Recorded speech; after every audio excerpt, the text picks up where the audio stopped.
Greetings, listeners, and welcome back to Reopening the X-Files, the only podcast to listen to for all your X-Files needs. I'm Nate, also known as the Ultimate Movie Geek, and once again I'm joined by my own Scully, Agent Powell. Oi oi. You alright? Oi oi. Oi oi. You alright? Yeah. We're back for the final episode of the X-Files, episode 24, the Erlenmeyer Flask. I struggle with that word. I think it's because of the way it's spelt. I think if I heard it, I'd be alright. Yeah. But other than that, I'm not very good. This is the episode that ends the series and gives it a good go, doesn't it? It gives it a bang, leaves us with wanting more, I think. Yeah. This is the beginning, or at least one of the beginnings of the conspiracy. They open Pandora's box in this episode. Yeah, you had to do it, didn't you? You had to take one of my fanboy facts and... I won't touch on it anymore. Well, guess what, everybody? When we get to everybody's favourite part of the show, fanboy facts, hashtag fanboy facts, Powell is going to be taking over discussing one of them. Whatever yourself. Go on, tell me what the plot is for this episode. You can say. Why can I say? Because you're better rehearsed than I am. No, I've just got a laptop in front of me, that's all. This is your baby. My babies are upstairs. In this episode, Mulder and Scully discover... Let me start that again. I could edit it, but I'm not going to. In this episode, Mulder and Scully discover evidence of a secret government experimentation with an alien DNA. But the evidence and all of the people who have seen it are promptly identified, located, and targeted for elimination by men who are later revealed to be US government clandestine operatives. Oh yeah. This is it. This is the conspiracy. Mm-hmm. This is everything that is built up over several years and answered. Is it answered? Can't really remember. But we'll get to that in 9 seasons. What do you think of this episode? It's a really good one. Watching it back now and sort of discussing it with you, it makes me realise I didn't really know what was going on in this episode. Oh, me too. Because I can't remember how old I was. I was 9. Yeah, well, I was older than that. I was probably, 15? Yeah. But, I didn't, honestly, looking at it now, I was like, oh, I didn't get that. I thought the people, so, basically Mulder is put on at the beginning, Deep Throat he rings him, says, turn on Channel 6 News or whatever.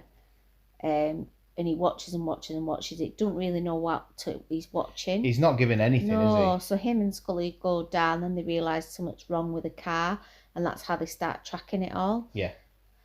And it all sort of leads back to, which I thought was super soldiers, so I'm totally wrong, people who were ill, they were terminally ill. They're trying to experiment, aren't they? Yeah, and they volunteered to have experiments done with alien virus. And what happened to those people who were terminally ill? Well, they were eliminated when... No. Oh, no, they got better. Given the virus. Yeah, they started getting better. Yeah. And that was who the guy was from the beginning. It just looked like some sort of car chase on the news. Yeah.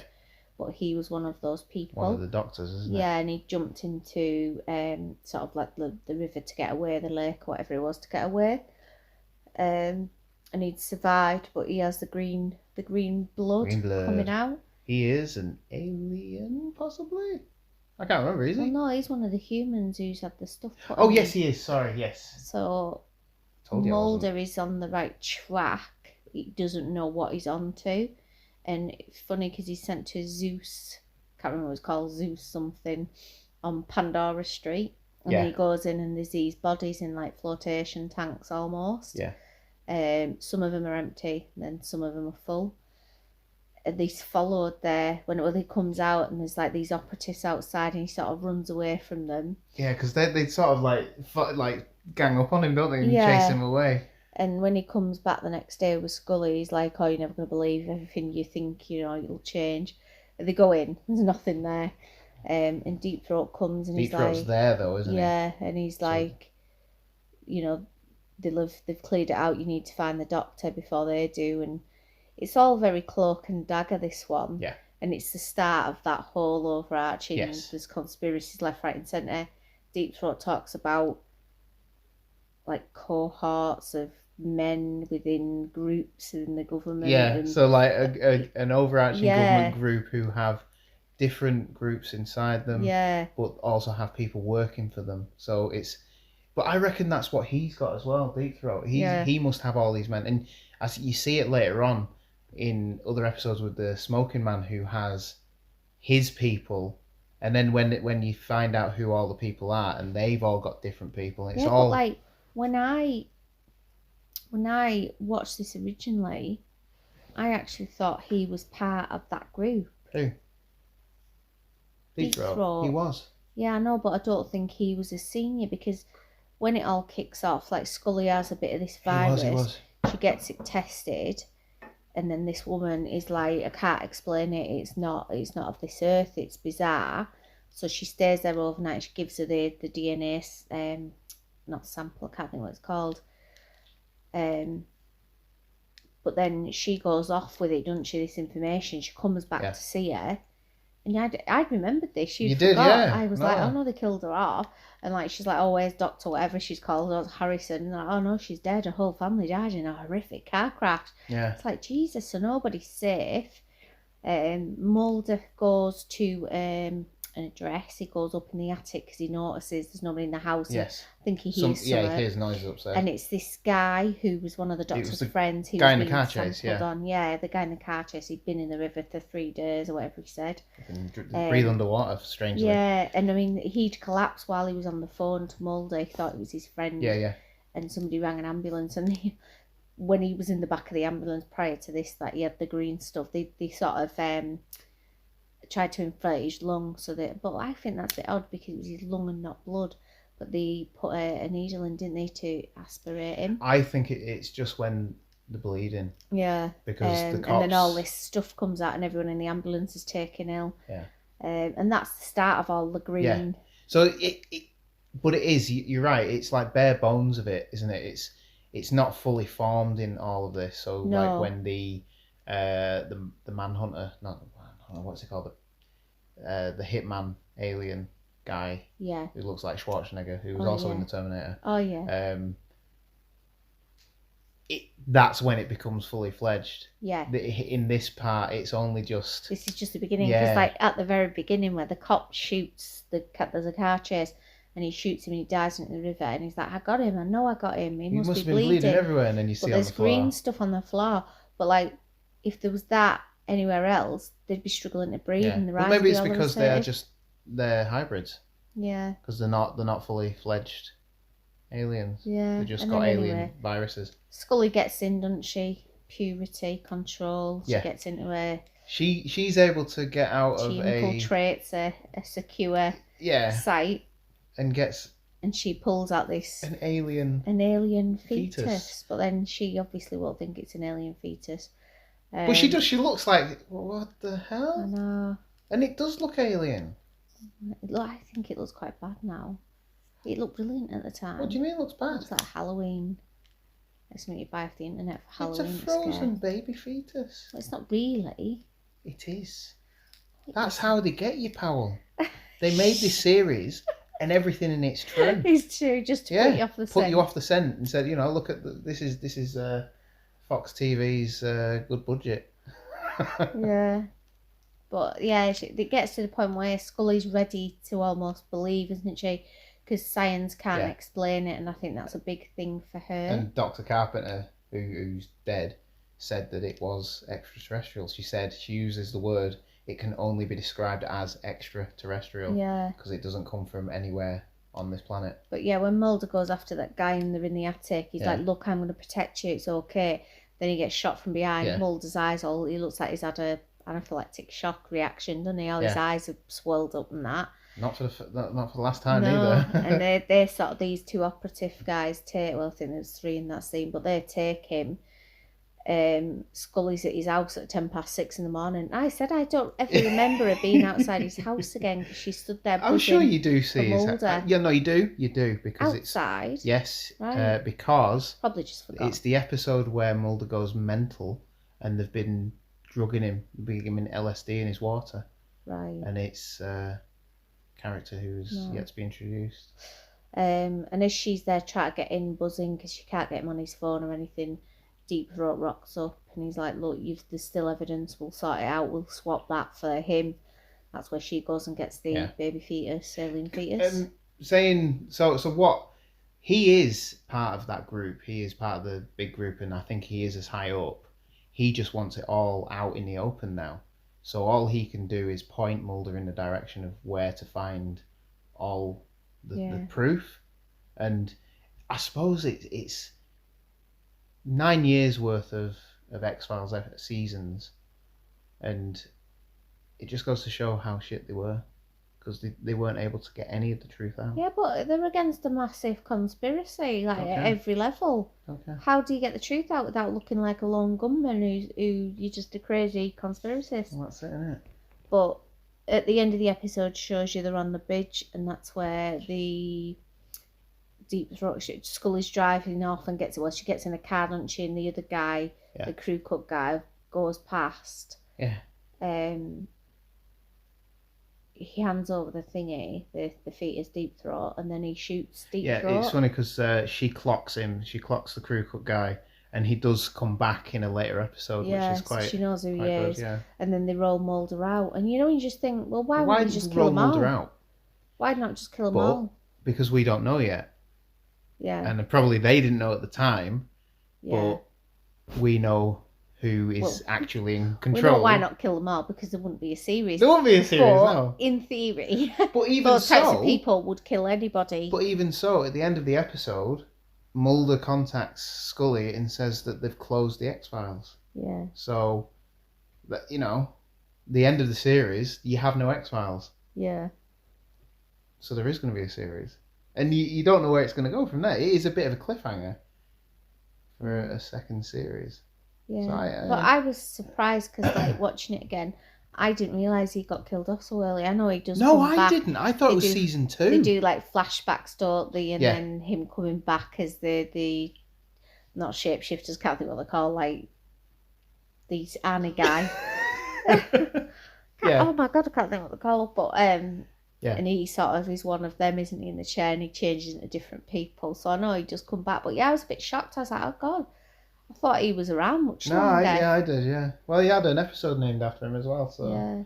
He's the one you remember, though, of all their informants. But I think it's funny, because we're on season 5, aren't we? Yeah. And we've only had 3 informants now.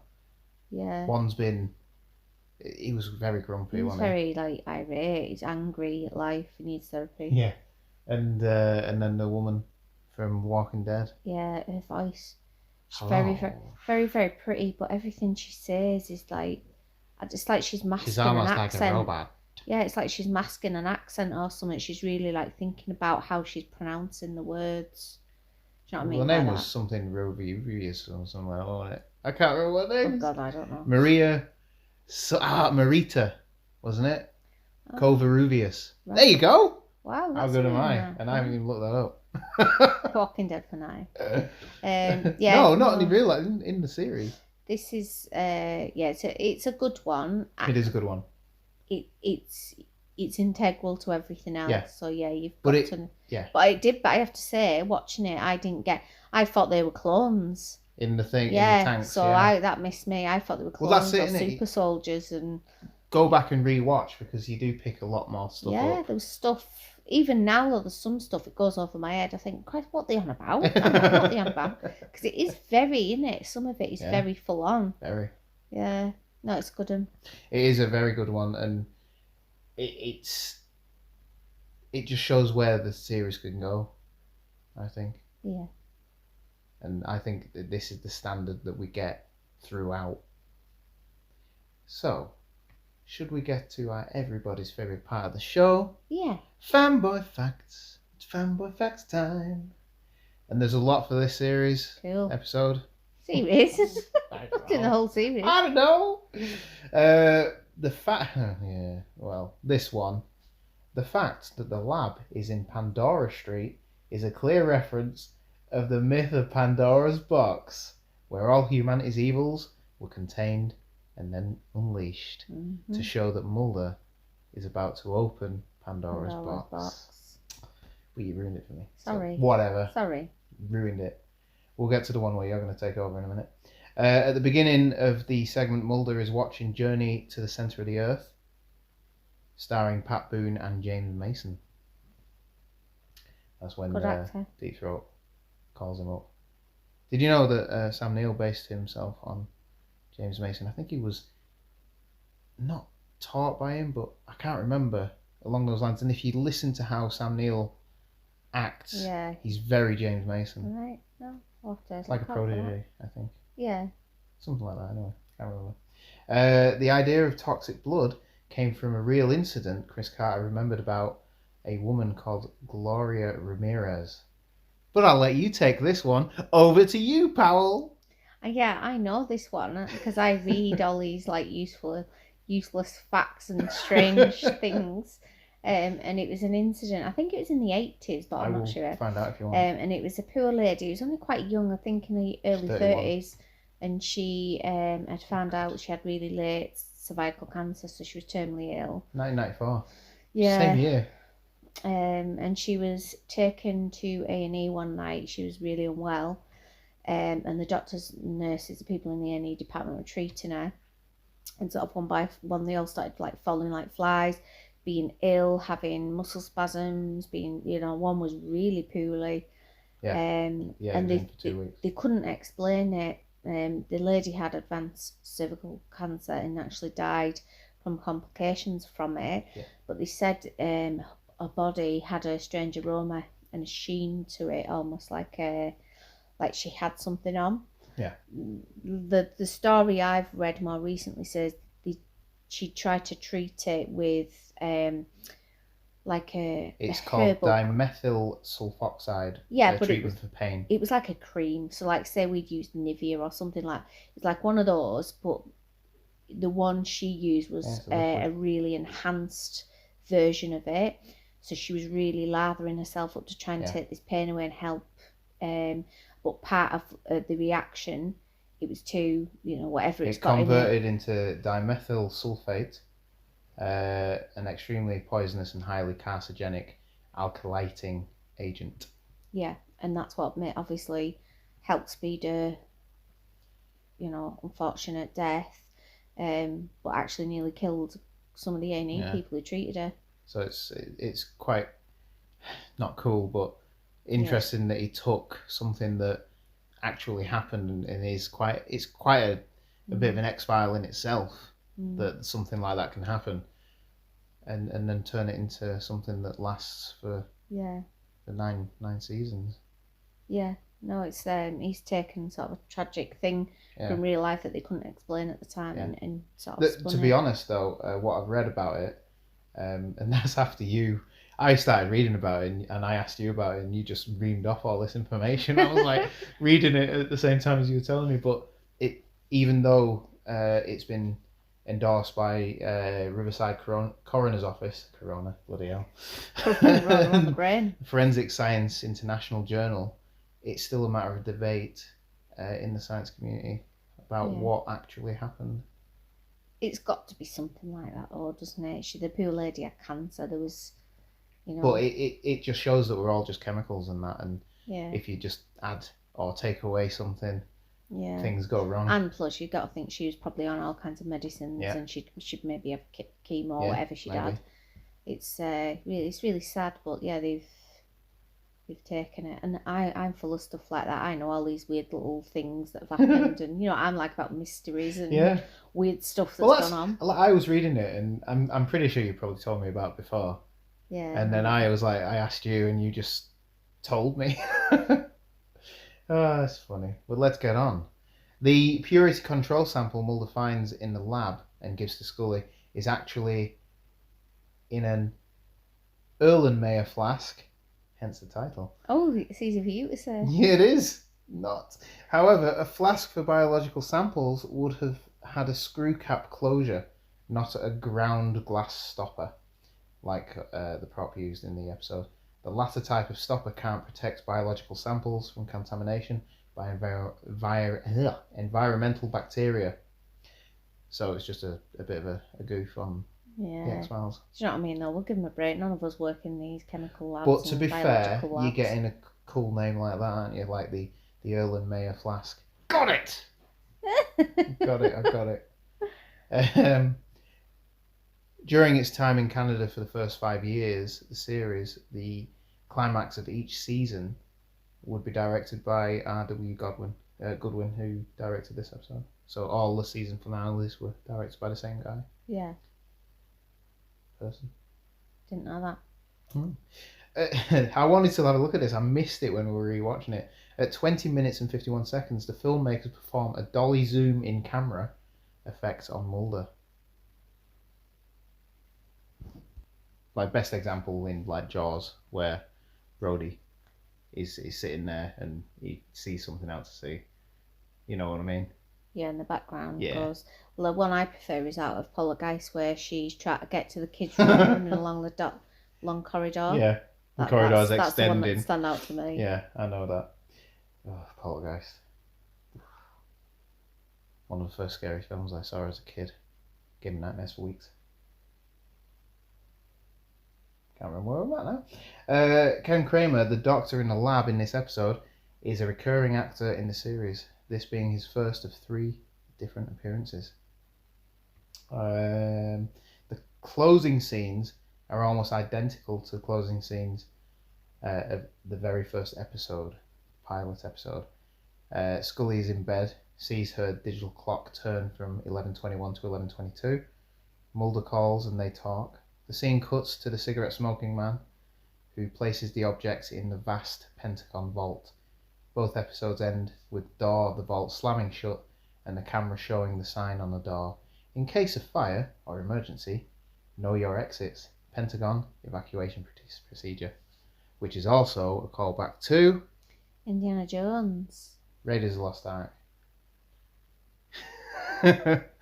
When the Ark's being put in the bunker to be examined by the massive top men. In that massive room. I'd love to know what's in that room. Well, we see what's in that room, don't we? Yeah. No, we don't. No, we don't. That film needs... Let's move on. Move on. This is the last appearance of Deep Throat alive. After this episode, he reappears at separate occasions in flashbacks and dream sequences. I also said that. I ruined your fanboy fact again. You did, I know. But you don't know this fanboy fact, do you? When Jerry Hardin, who plays Deep Throat, received his copy of the script, it included a note on the front from Chris Carter saying, "No one really dies on the X-Files." So that's pretty cool. Fox was very against the season ending with the closure of the X-Files department, as they figured that audiences would think the show had been cancelled. But that's what's wrong with like studios and stuff like that. They don't give the audience enough credit. I think the best films and TV that are made are the ones that are made to make us think. Do you know what I mean? Yeah. It annoys me that they think... It's almost a psychological thing. Yeah, but... Well, it can't be shut because I want to see more and I want to drive a second series. Yeah. Yeah. It's like, how are they going to get back on the X-Files? You'd go back, but they never give the audience enough credit of intelligence. It's mental. It's the first time in the series that we actually see an alien body, the alien fetus. Mm-hmm. And Deep Throat was killed on May 13th, 1994. Guess what day it is today? May 13th. Of recording. 2020. Mm-hmm. That fanboy fact right there was a fanboy fact that I'd written down. Hadn't noticed what date it was that of recording right now. Yeah. And it's the same date! Jesus Christ! And, to top it off, this fanboy fact is amazing. This was the same day that the episode originally aired. So... Spooky. They filmed it so that Deep Throat's death would be May 13th, 1994, the day the episode was released, and by coincidence, an accident, we... Is it a coincidence? Is it a coincidence? What the hell? I'm very confused. Yeah, it's just a coincidence. Oh, what's going on in this Matrix? There's a glitch, Mr. Anderson. Oh, and that, my friends, is why everybody's favourite part of the show is fanboy facts. Hashtag fanboy facts. That's the end. That's the end of the season. We've got a cliffhanger. Will the X-Files come back? Where will they take it? What will they do? Will they find the aliens? Will Mulder find his sister? We know. We have Why all is Scully wearing discussed so it. many coats? She's preggo. She's up the duff. She's up the stick. She's on the nest. It's just what? Hey, if it's good enough for Mr. Billy, it's good enough for me. Are you on the nest, Mary? What is it? Lisa, she says, someone brings Stark, doesn't she? Yeah. George Lasslow's Stark. Oh, that's it, yeah. Anyway. Oh, dear me. What an end to the episode, to the series of the podcast. Oh, brilliant.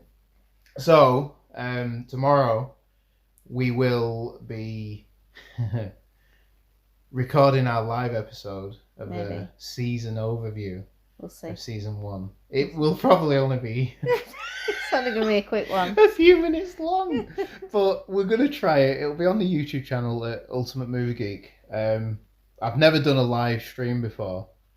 So we'll see how it goes. And then that will be like put up as a podcast anyway. So get over there if you want to listen, if you want to watch us crash and burn.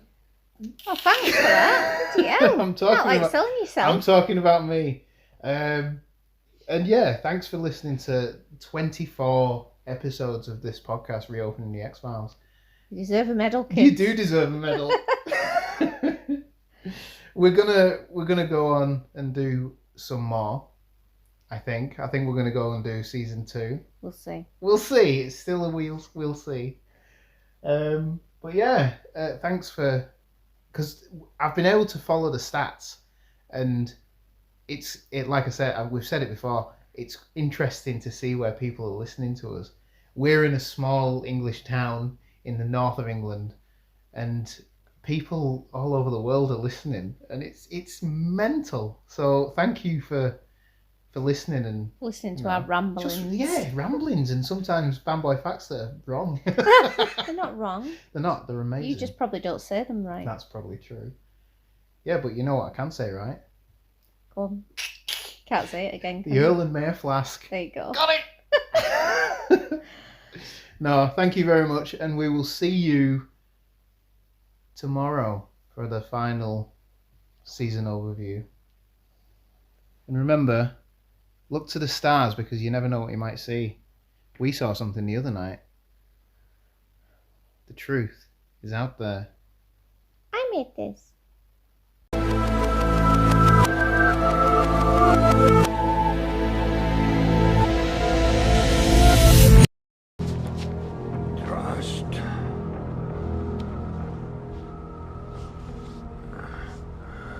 Trust.